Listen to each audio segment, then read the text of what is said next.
Hi, this is Sky Richardson, the bench doctor from the Liberal Gun Club. This is the AK series of weapons, and this is our Make It Safe video on how to unload and clear an AK pattern weapon.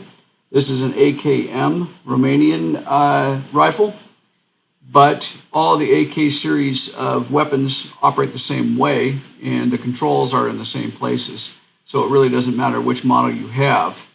So looking at this gun, we have no idea what the state of it is. We don't know if there's ammunition in the magazine. We don't know if there's a round in the chamber. This is your safety on an AK pattern gun. So the first thing we would do is we would move this all the way up into the safe position. And as you'll see, what that does is it prevents the bolt from coming all the way back in this channel and stripping a round off from the top of the magazine and putting it back into the bolt. But the trigger, and it also deadens this trigger so this trigger cannot be pulled. Okay, so once we put it in safe, we still do not want to touch the trigger, but what we would do is release the magazine.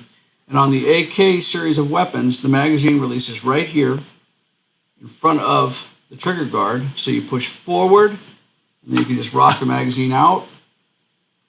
We can see that the magazine is out, so it's unable to feed any more ammunition into the weapon.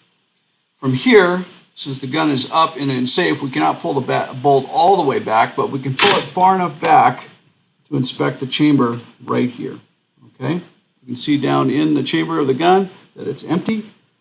Remembering that on an AK weapon, there's no bolt holdup, and this bolt will not stay back. So anytime that we have this back, we want to hold on to it if we're inspecting the chamber or if we're reaching down in there to remove a stuck cartridge. Now, in order to eject anything that's in that chamber, what you would want to do is move this down into the fire position, pulling your bolt all the way back, and that will eject a cartridge that's in the chamber. So if it's in the safe position, we can see if it's loaded or unloaded. If it's loaded, what we're going to need to do is put it in the fire position, cycle the bolt all the way back, visually inspect. You may want to do that a couple of times just to double check. Remembering that this does not automatically stay back. We're going to want to check our magazine well, cycle our bolt, verify that everything's clear. And that is how you clear an AK series weapon.